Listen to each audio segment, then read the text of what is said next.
Saudações a todos.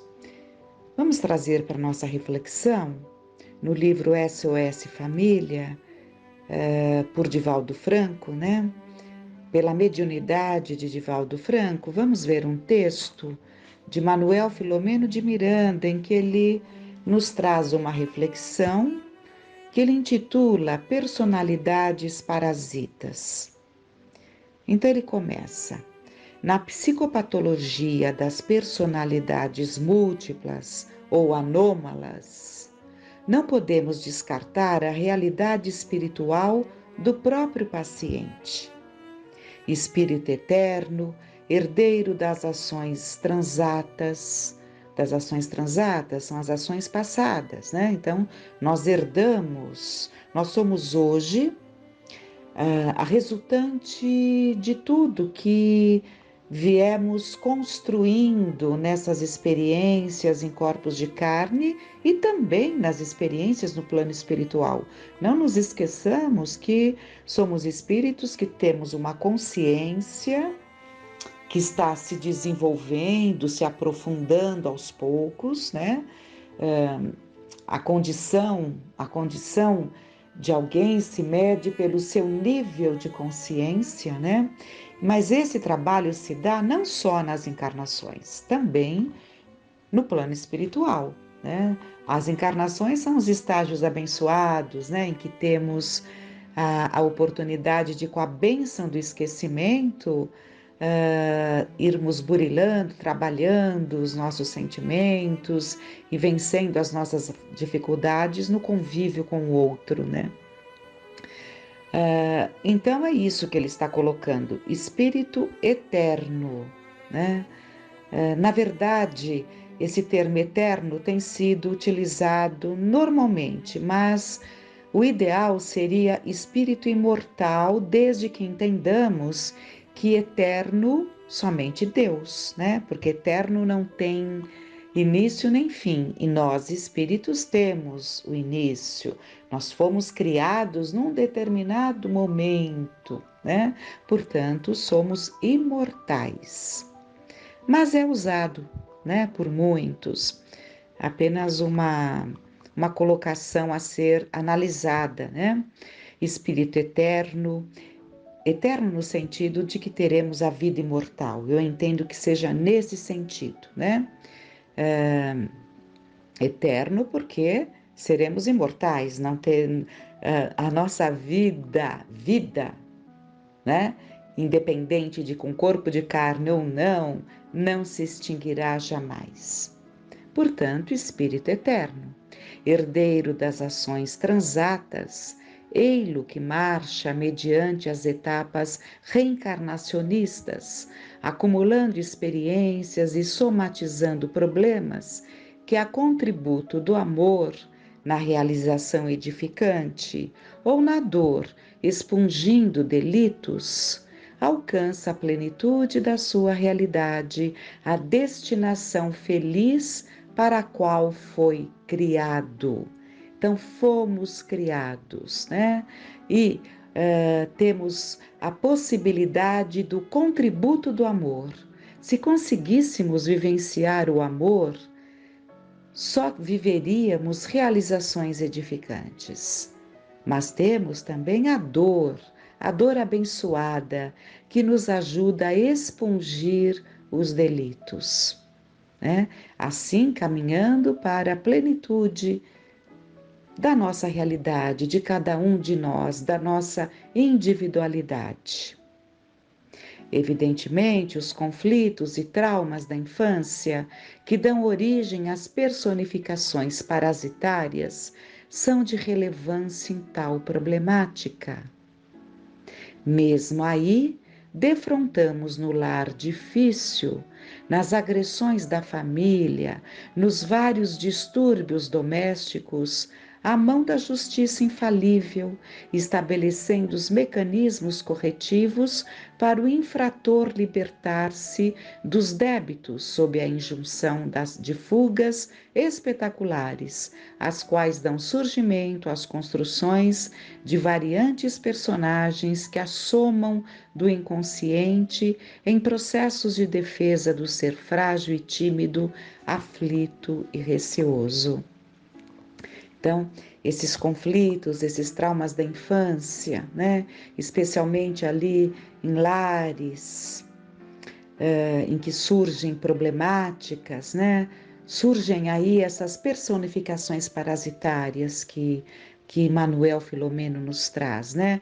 Essas construções de variantes personagens que assomam do inconsciente, em função de e tudo isso por conta de nós mesmos, né?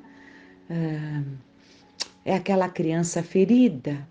Quantas vezes ainda vive em nós, adultos, a criança ferida, a criança machucada, a criança maltratada, a criança que não foi aconchegada.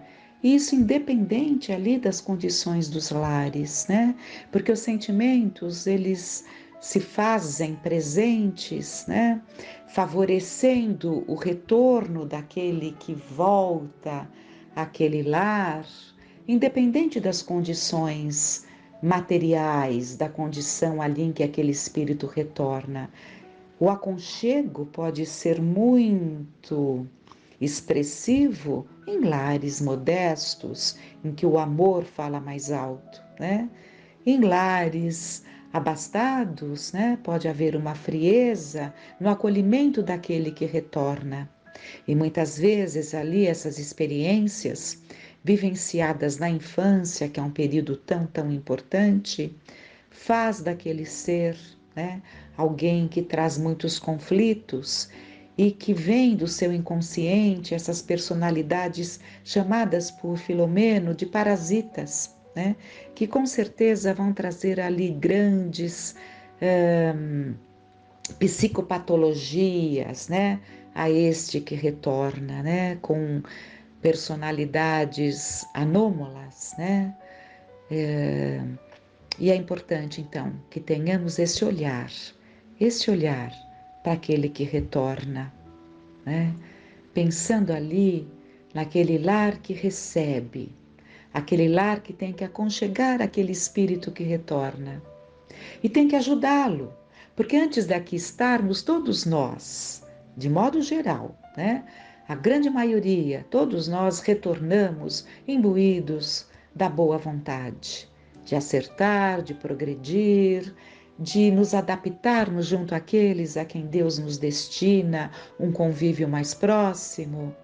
Mas é preciso que esse lar esteja preparado. É preciso que esse lar esteja preparado. E se não está, que preparemos nosso lar, né?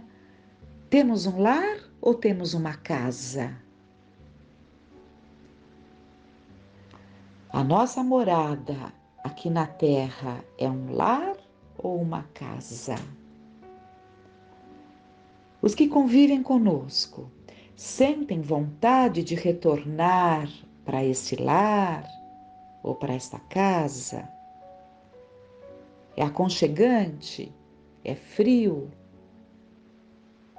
Encontramos nele o caloroso aconchego ou encontramos nele a frieza e a indiferença? Então, quando já retornamos, e é o que se dá em tantos casos, quando já retornamos trazendo os nossos dramas, os nossos conflitos, e não encontramos um local, né, um lar que nos aconchegue, nos ajude e nos encaminhe para que consigamos trabalhar esses traumas, esses dramas que trazemos, a encarnação se torna muito mais difícil. E ele continua: Bem sabemos que as agressões da brutalidade contra a criança, da violência sexual, do temor sistemático, geram conflitos e aspirações libertáveis que, na impossibilidade de agir com a energia própria, dão nascimento a entidades que assomam, dominando o inconsciente e realizando-se além das conjunturas impiedosas destas frustrações de impotência moral, social, econômica ou psíquica. Então, quantas vezes, nesses ambientes desajustados, em que o espírito não encontra ali o calor, o encaminhamento de que a educação, né? Educar, lembrando sempre que educar exige amor e disciplina, né? Então, quando não encontramos ali amor e disciplina, podemos deixar vir à tona o nosso lado, aquela sombra, né? Deixamos vir à tona de uma forma descontrolada, em que esse lado sombra se fará muito mais presente.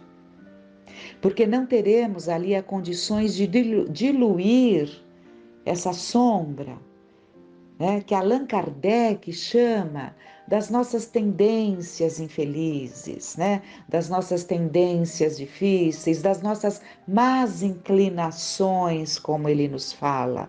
Dessas más inclinações assomam, né, por essa revolta que já se faz tão mais forte na infância,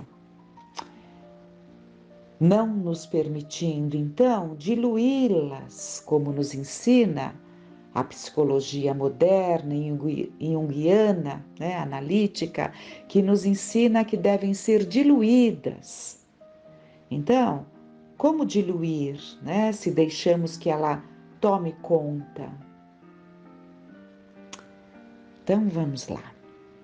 O pavor que se insufla, o desamor de que se sente objeto, as ofensas não digeridas que sempre lhe são atiradas como calhaus e chuvas de humilhação, terminam por produzir tormentos asfixiantes, dando gênese aos seres que a dominarão ao largo dos tempos, tornando-a venal, fingida ou igualmente violenta, rebelde, desagregada.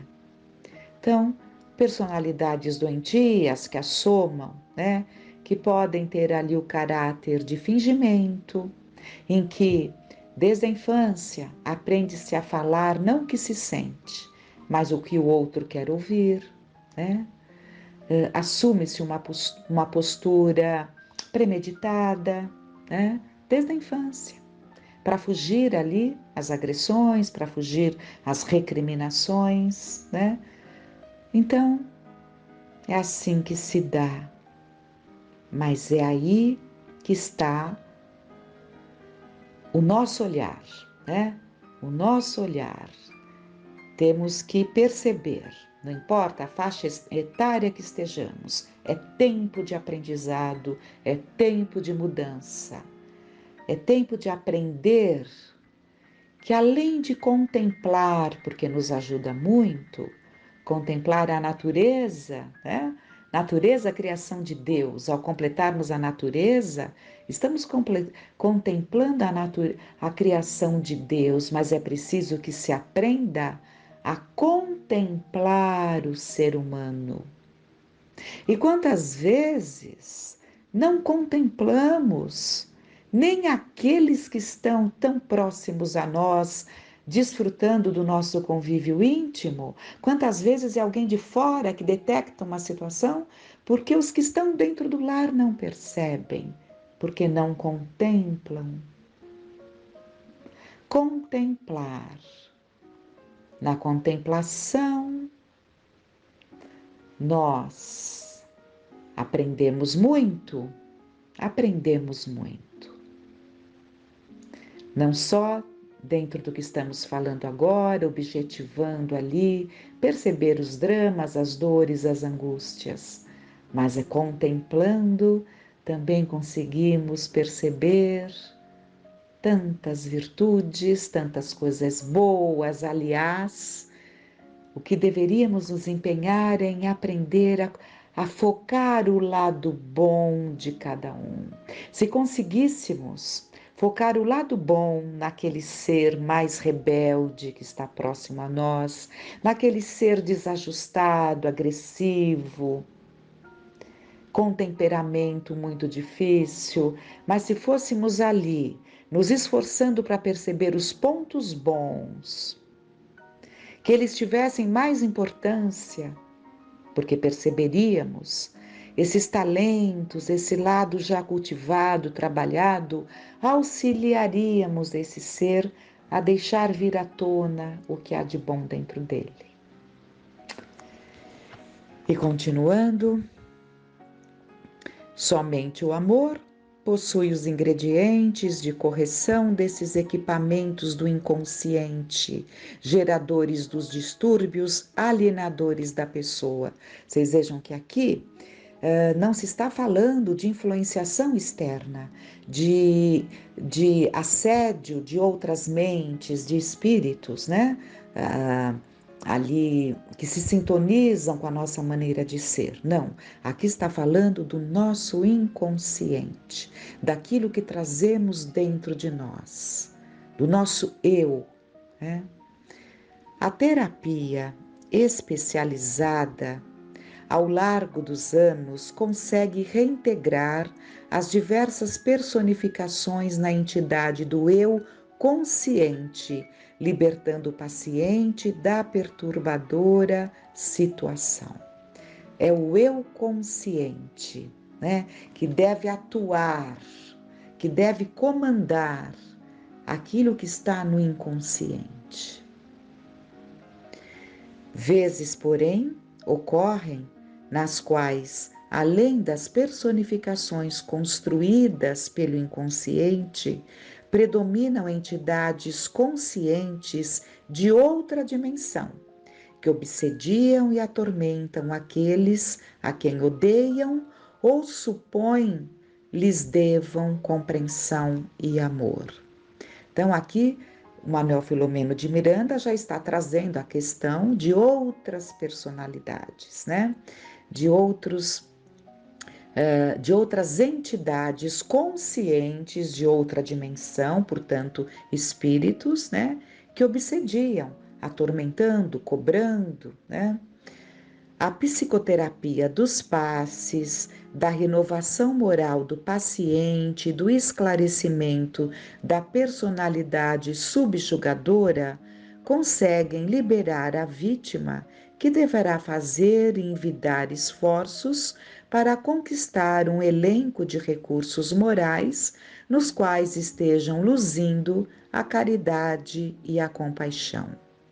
A obsessão sutil e perigosa, graça dominadora, e na área das enfermidades mentais de todo porte, o doente é sempre o réu na consciência culpada, reparando os gravames das vidas passadas e erigindo a sua realidade moral com a qual o pensamento e a ação se conjugam para a elevação e a saúde real, que somente são possíveis através da consciência asserenada, sem culpa nem rebeldia.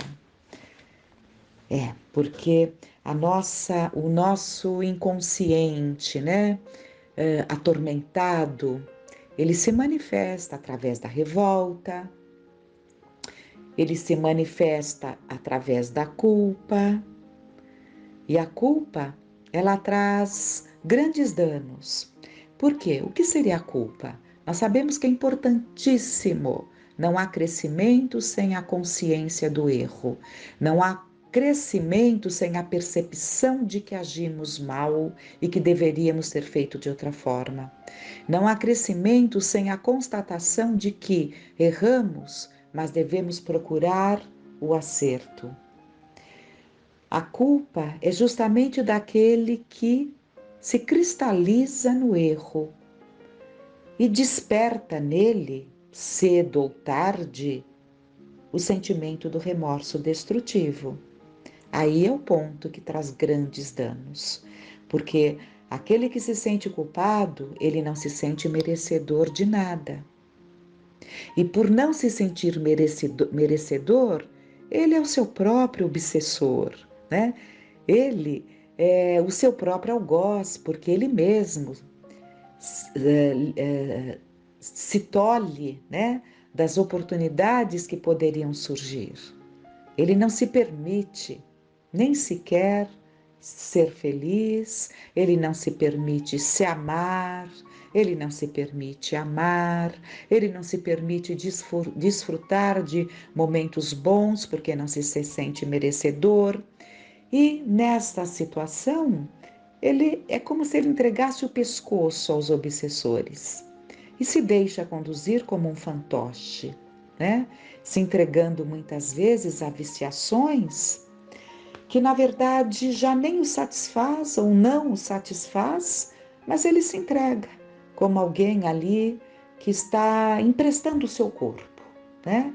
E com isso vai se enredando, criando situações que trazem muitas complicações na sua vida, prendendo a viciações depois de difícil reversão, e assim vai, anulando possibilidades mais saudáveis, mais felizes, mais promissoras na sua encarnação, né? Então, é como Manuel Filomeno de Miranda colocou, a psicoterapia dos passes, da renovação moral, porque está lá. Jesus falava, vá e não peques mais, né? Então é a renovação moral, o esclarecimento da personalidade subjugadora que as casas espíritas, né, fazem nos seus trabalhos de desobsessão. Tudo isso são instrumentos saudáveis para essa psicoterapia que auxiliará nessa melhoria, né? Além dos recursos médicos, né, especializados necessários. Fiquem para nós, então, essas reflexões, que fiquemos em paz.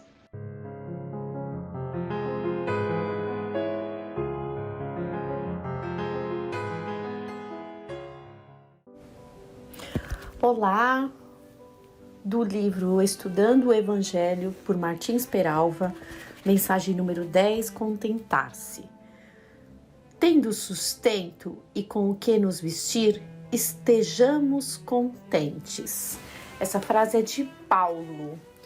Ninguém melhor do que ele, que exemplificou, né? Que buscou o preenchimento interior, né? Não havia vazio na vida de Paulo a partir de um determinado instante de sua existência, né? Ele vivia ali do trabalho, das pregações, das viagens, entre uma viagem e outra, que ele fez tudo a pé, a grande maioria, muitas vezes ali sendo escorraçado, tendo que fugir, ou apanhando, sendo preso, mas com o firme propósito de pregar a palavra de Jesus e de semear os corações. E entre uma e outra cidade, ele sobrevivia ali se abrigando, vivendo do seu trabalho, né, como tecelão. Então, de fato, Paulo tinha ali o básico do básico e estava contente, alegre. Depois de chamar a atenção de Timóteo para os perigos da riqueza e acentuar que do mundo coisa alguma podemos levar, traça o apóstolo da gentilidade para o seu jovem discípulo um sistema de vida capaz de prepará-lo convenientemente para o reino do Evangelho. Então, nós sabemos, né, que a dificuldade dessa questão da riqueza é a prova mais difícil, né, uma das provas mais difíceis, porque ela mexe exatamente com o nosso orgulho e com a nossa vaidade. Parece que uma cegueira tira ali a nossa visão mais profunda da realidade. E quanto mais temos materialmente, mais queremos. Então, esse alerta a Timóteo era importante, né? Porque ao partir para o plano espiritual, todos sabemos que nada levamos. No entanto, passamos muitos anos de nossas vidas, e tem pessoas que passam a vida toda, né, amealhando, guardando, caindo na avareza, buscando cada vez mais e mais daquilo que não poderá levar.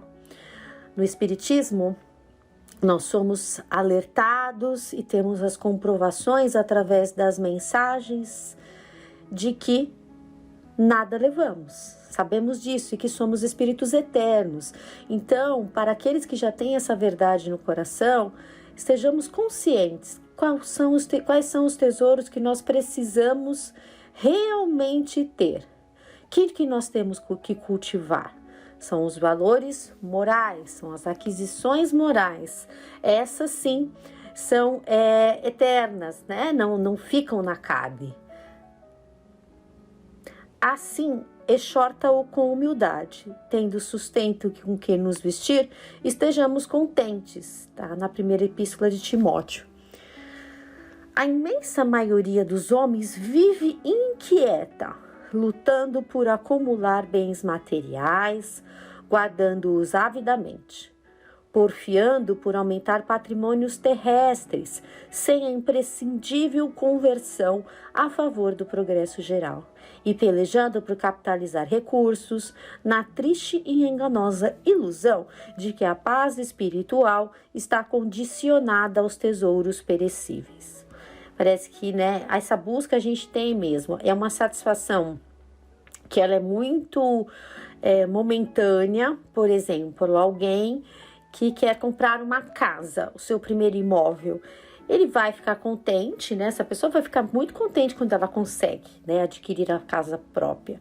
Mas vem aí o dia a dia, outras coisas.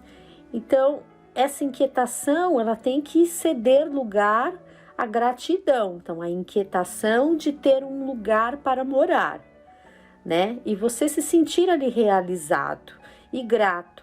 Não ficar inquieto a ponto de, assim que conquistar, querer outras coisas, querer outra casa maior ainda, sem um motivo justo. Se temos ali a família que cresce, ou a necessidade de nos mudarmos de cidade, às vezes até de país, tudo bem. Mas às vezes a pessoa compra, endivida e não está feliz. Há uns anos atrás, ter uma televisão, ter um carro, ter uma casa, era sinônimo ali de uma pessoa bem-sucedida para a matéria. Hoje em dia não mais, né? Tem que se multiplicar, tem que ter várias casas, vários carros, vários quartos, investimentos, ações. Ele vai falar um pouco mais adiante, né? E nós vamos perceber que mudaram, mas o apelo ali ao guardar é muito forte. Não que tenhamos que desperdiçar os recursos que nos são confiados.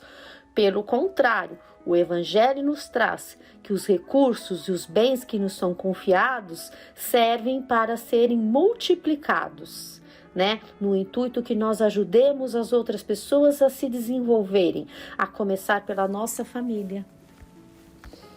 E essa questão, né, dessa inquietação, dessa ansiedade, que é uma palavra que está muito forte em nós, não tem a ver com a falta de contentamento, né? É aquela coisa do pensamento no futuro. Então, nós temos que acumular. Pensemos nisso, não é só a questão monetária e de bens. Nós estamos agora querendo acumular outras coisas, inclusive a atenção, né? Então, levando agora para essas mídias sociais, o que as pessoas estão buscando? Quais são as buscas, né? Seguidores, curtidas, né? Acúmulo, né? Tem que estar sempre em evidência, tem que sempre mostrar que está bem, quando muitas vezes não estamos simplesmente vivendo a vida de forma normal. E a vida é desafiadora, né? Ninguém está 100% feliz. Nós temos momentos felizes, né? Mas nós temos dificuldades a serem vencidas. Só que dentro de uma plataforma como essa, nós mostramos o quê? Que não temos problema. E aí trazemos também uma outra questão. As pessoas que nos assistem querem ser como nós, né? Querem ser bem-sucedidas como nós somos. Então vem essa questão do contentamento. Às vezes a pessoa é super feliz, é super afortunada, tem ali todos os recursos necessários ali para passar essa encarnação e ela fica desejando a vida do outro, né? Então vejam como é profunda essa questão do contentamento. Não é só do dinheiro, né? Então o contentamento de relacionamento, de um relacionamento afetivo. Às vezes fica ali desejando, né, ter uma vida igual a da irmã, da amiga, uma vida conjugal parecida, sendo que nós mostramos só o lado bom, nós não mostramos as nossas fraquezas, não mostramos por diversas razões, né, sendo que a principal é o nosso orgulho. Então, às vezes você tem ali toda a situação conjugal necessária e, no entanto, você não vive ela, né? Paulo também nos fala, né, que nós temos que viver o agora, no papel que fomos confiados. Então, isso que é importante. Então, qual que é o seu papel hoje? O que está predominando mais, né? Ser contente naquilo e viver aquilo, viver o agora. O mundo está repleto de criaturas que não dormem bem, avassaladas por terríveis pesadelos, inquietação, ansiedade, né? Então, aquele que está cheio de dívidas, para ter ali um padrão de vida de destaque, uma vida de conforto, ele consegue dormir?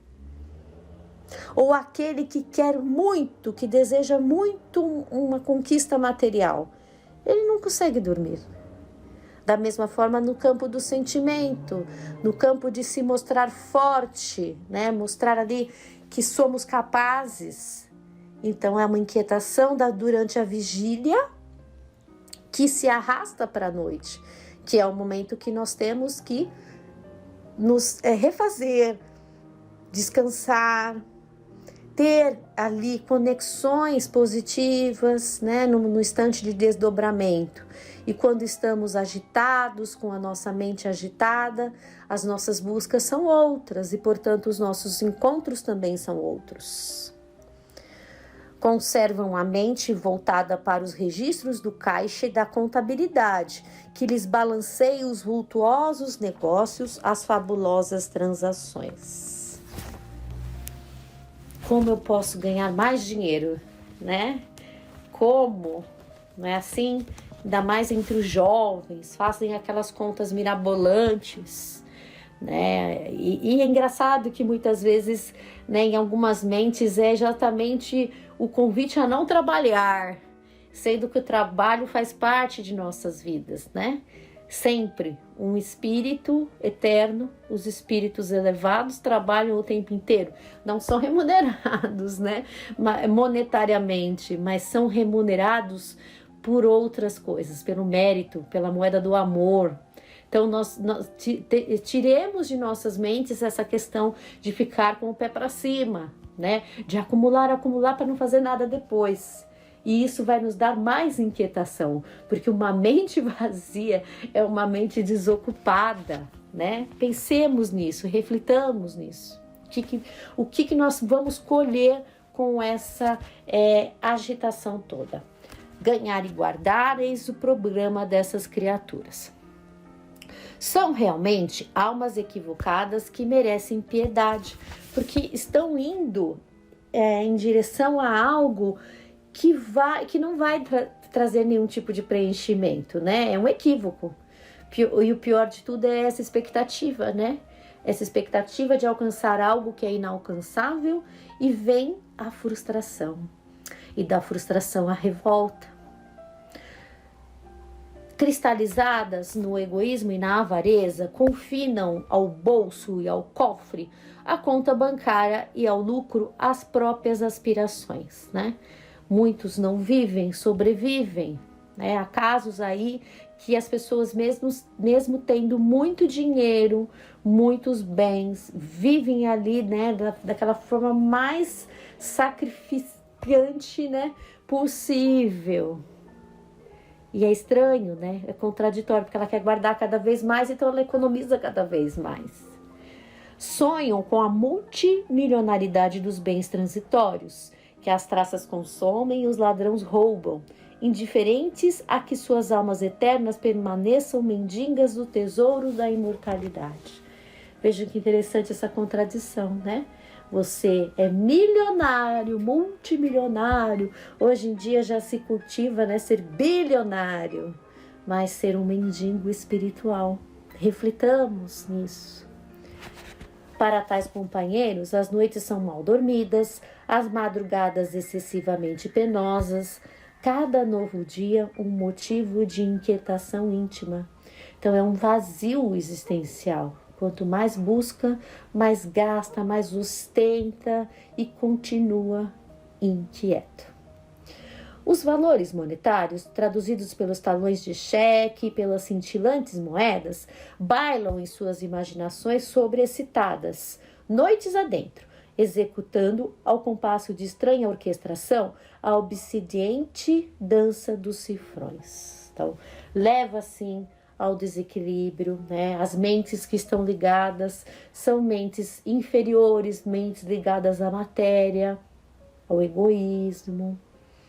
E aqui, né, o Martins Peralva traz a questão do talão de cheque, das moedas que hoje a gente já nem vê mais, mas é um outro acúmulo, né? O acúmulo é de ações, de investimentos, de bens, né? Que para desfilar mesmo, muitas vezes, para o outro, né? Mostrar que é poderoso, sendo que o verdadeiro poder não é esse, né? Aliás, não temos poder algum. Precisamos ter isso em mente, que mesmo aquela pessoa mais bem-sucedida, que tem ali um destaque, ela pode ser uma pessoa que está muito aquém de uma pessoa bem humilde, bem simples, mas com valores morais bem sólidos, bem consistentes. Buscam uma felicidade que realmente inexiste. E ainda tem aqueles, né, que até acreditam que a vida continua, né? Mas que no plano espiritual vão colher esses títulos que eles tinham. E na verdade não, né? Vai ser uma decepção saber que tudo ficou para trás. Uma despreocupação que nunca chega, né? Então, por mais que a pessoa busque, ela nunca está feliz com nada, né? E às vezes uma coisa tão simples que nos faria feliz, essa pessoa tem e ela não se sente feliz, não se sente realizada. A legítima felicidade, a felicidade indestrutível, não é filha da riqueza, mas da paz de consciência. Isso sim é um tesouro. E quanto mais a gente tá nessa agitação, mais a nossa mente não descansa, né? Porque existe a cobrança íntima, né? Reflitamos sobre isso também. Às vezes a gente quer mostrar para os outros o quanto nós somos capazes e nós nos cobramos. Nós temos que ter isso, nós temos que fazer assim, nós temos que agir desta ou daquela maneira, quando na verdade não tem nada a ver, são cobranças internas nossas, né? Porque nós ainda temos vazios existenciais, né? Então, a paz da consciência, né? Aquele momento de calar os nossos pensamentos, de gratidão, de respirar, de elevar os nossos pensamentos. Esse calar os pensamentos é estar em estado de prece, de gratidão, de reflexão sobre um texto que lemos, sobre uma palestra que assistimos, de busca ali pela nossa reforma íntima. A quietude interior e a despreocupação não são filhas da fortuna imobilizada, embora a fortuna em movimento, cristamente elaborada e fraternalmente aplicada, seja sempre instrumento de alegria e prosperidade. Então, é aquilo que eu já comentei, né? Que aquele que tem a prova do poder e da riqueza, ele tem sim o dever de multiplicar essa riqueza, ajudando outras pessoas, promovendo um trabalho, né? Alegria e prosperidade não só para os que a possuem, mas também para os lares onde há carência de pão e roupa. A riqueza escondida nos cofres de alguns significa falta de trabalho para muitos. Fica parado esses recursos. Sem dúvida, dentro do clima utilitarista em que vive e respira o homem comum, não se pode exigir que o conselho de Paulo encontre ressonância nos dias da atualidade. Quem faria o que Paulo fez, né? Ali, um doutor da lei, Saulo, que tinha recursos em Tarso, né? Tanto é que em um determinado ponto ali de sua vida, já como Paulo, o pai, apesar de não acolhê-lo, né? Porque o pai estava inconformado do filho ter ali abandonado tudo e viver praticamente como um mendigo, até dar a herança que ele tem, né? Pede para um funcionário ali entregar na mão dele, né? E aqueles recursos vão ser utilizados em prol do bem. Então, quem renunciaria? Então, tá aqui, né? Não encontra ressonância nos dias da atualidade. Enquanto o homem espiritual se sente feliz, tendo o sustento e a veste adquiridos no trabalho digno, o homem material abre a máscara fisionômica num misto de sarcasmo e desprezo ante a exortação do apóstolo. O homem que não está realizando, pelo menos, o esforço por se desprender do mundo, não pode compreender esta sobriedade, este recato, esta moderação no possuir. Né? Nós buscamos o quê? O prazer provisório, o ganho imediato. Não faz sentido para a gente ainda, né? Esse desprendimento. Não é viver uma vida de sacrifício, é você ter consciência de que o que é matéria fica na matéria. Todo o seu ser, milenarmente viciado no egoísmo doentio, vibra e anseia, trabalha e luta por um objetivo, exclusivo e avassalante, que se poderia denominar de meta do desespero: acumular na terra os tesouros que da terra não poderão ser levados. Interessante essa palavra que ele utiliza, né? Meta do desespero. Daqueles que estão vivendo uma luta